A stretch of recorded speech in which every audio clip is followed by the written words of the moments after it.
Brunei negeri muslim, Indonesia negeri muslim, ya, Pakistan negeri muslim, yang tan itu seluruhnya negeri muslim. Tetapi ada enggak khilafah Islamiyah tegak di fase keempat ini? Ini tidak ada. Di fase ini adalah fase orang-orang yang memimpin jahat kepada Islam dan kaum muslimin. Hadis ini sahih. Berarti ini wajar toh kalau kita melihat kenapa ya di mana-mana para pemimpin walaupun di negeri Islam kok begitu kepada umat Islam, kok begitu kepada di Arab Saudi sekarang Pak, ulama baca qiyah. Sedang khatib, sedang khutbah doa, langsung tiba polisinya dicakia, candu maliang ayam, diseret keluar. Padahal itu ulama. Padahal itu ulama. Imam Masjidil Haram sekelas Sudais saja mendapatkan tekanan yang sangat. Jangan berani bicara apapun tentang pemerintah. Dai ribuan masuk penjara sekarang ini Pak. Itu di Arab Saudi. Jangan heran di Uni Emirat Arab, Bapak Ibu lah lihat perangnya orang Uni Emirat Arab. Baru kemarin ini secara resmi Uni Emirat Arab mendukung Israel. Kurang ajar. Israel didukungnya di Uni Emirat Arab. Cari Allah pasti akan hancurkan Uni Emirat Arab karena dia sudah menjadi lawan bagi Allah Subhanahu wa taala. Sudan 10 nya. Sejak Sudan mengalami revolusi, yang memimpin Sudan bukan lagi seorang yang Islamis, tapi orang sekuler. Sudan 10 mengumumkan berpihak kepada Israel. Kurang ajar. Nah, yo itu Pak. Lai Bapak ikut di berita tadi. Lai Bu, musuh dunia akhirat Allah sabitkan, la tajidanna ashaddan nasi adawatan lil ladzina amanu al yahuda wal ladzina asyraku. Orang yang paling benci kepada kalian orang Islam, orang yang paling muak kepada kalian orang Islam, orang yang paling jahat kepada kalian wahai orang Islam adalah Yahudi. Kini lah beberapa negara mendukung Yahudi. Israel, Mesir, Yordania, Uni Emirat Arab dan Sudan. Langsung diagiah di Allah oleh Sudan. Hadiah dari Allah apa? Banjir gadang. Sebagai tanda Allah tak ridha. Uni Emirat Arab mengalami krisis dan menuju resesi karena dia mengandalkan pariwisata. Pariwisata lumpuh saudara gini. Kayak Pak. Wahai Bapak Ibu, coba cari Turki. Lihat Turki, ketika Turki secara resmi mengundang Ismail Haniyah. Siapa tuh Ismail Haniyah? Pimpinan Hamas. Resmi diundang. Bahkan Turki, Erdogan mengumumkan kami berikan KTP kewarganegaraan bagi orang-orang Hamas yang ingin ke Turki. Lalu Hamas didukung penuh, dibantu militer, dibantu senjata lawan Israel. Siunap tabaka janggi si Donald bebek Pak, ya? Donald Trump rambutnya kalau mau diangwih kok lah pirang kepucik-pucikan. Sementara yang selama ini membackup Israel si Mama Rika kok. Wahai Bapak Ibu yang kami muliakan, lalu masjid Museum Hagia Sophia, ini disulap kembali dan dirubah kembali kepada aslinya menjadi masjid. Bangih Eropa, tak salah lah urusan kalian bangih. Bangih Paulus, bangih salah kalian. Iko musajik kami, iko tanah air kami. Di pengadilan lah sah bahwa si Mustafa Kemal Pasha secara jahat telah mengangkangi masjid Hagia Sophia ini sehingga dijadikan museum. Itu kurang ajar. Sementara masjid ini adalah masjid dibeli secara resmi dan diwakafkan untuk Islam. Ini ada surat wakafnya. Berarti ini masjid. Lalu dikembalikan oleh Erdogan. Eropa bangih kepada Erdogan. NATO bangih, siap perang melawan Turki. Yunani, negeri 1000 para dewa katanya itu sudah mengerahkan militernya di laut Mediterania. Ndak takui Turki dah cibola. Ibarat Umar bin Khattab Pak, orang kah hijrah kan mando andok kok.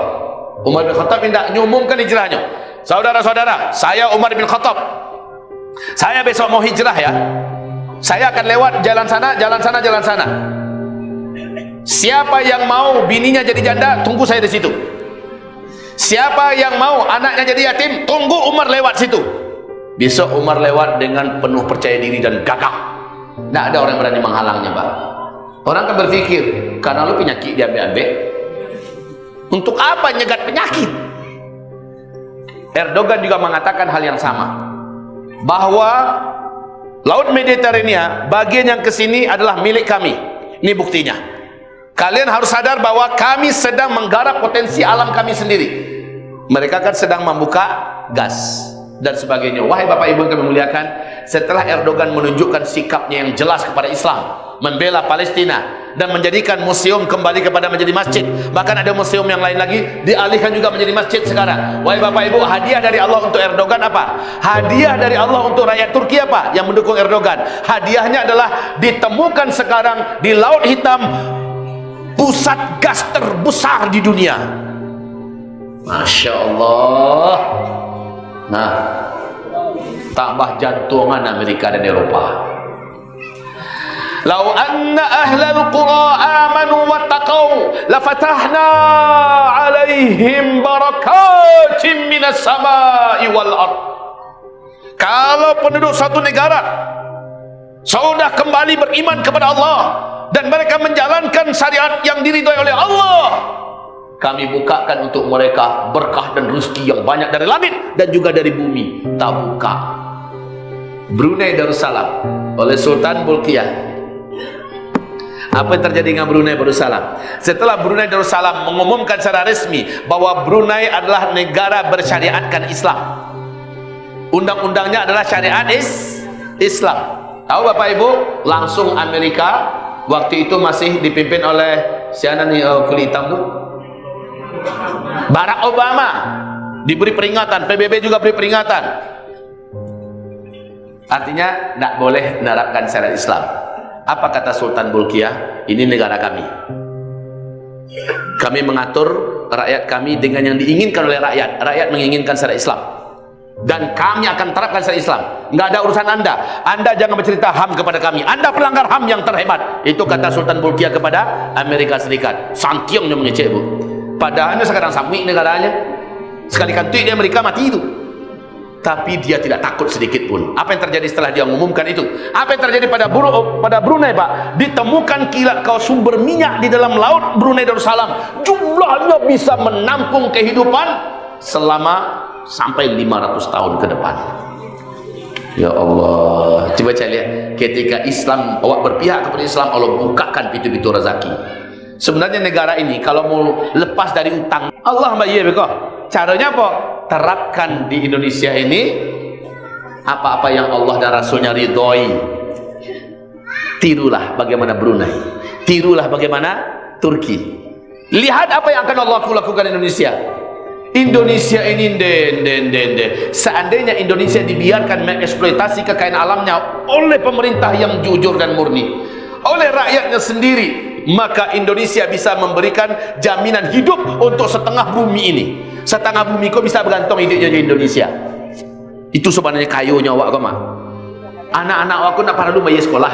Rumah sakit kau harusnya gratis saudara. Iya. Setiap awak harusnya punya oto mewah cik surang. Rumah batingkek cik surang. Seharusnya Pak. Kira kau kendak baru iya laba utang 15 juta. Barulah utang 15 juta. Para senior Indonesia pada di mana Malang mana. Api itu sia. Tu ada petan tu aja sama awak. Kaum muslimin, Rasulullah dalam keadaan susah. Ya, fase keempat. Rasul berjanji fase keempat akan berakhir, masuk fase kelima. Di fase kelima, fa inna ma'al usri yusra, inna ma'al usri, Allah janjikan kamu akan kembali mendapatkan kesenangan hidup di dunia ini. Islam kembali memimpin dunia, dan itu ada dalam Al-Quran surat An-Nur. Surat yang keberapa surat An-Nur? Sianan bisa manako surat yang kabara surat An-Nur ambo agiah tisu salai.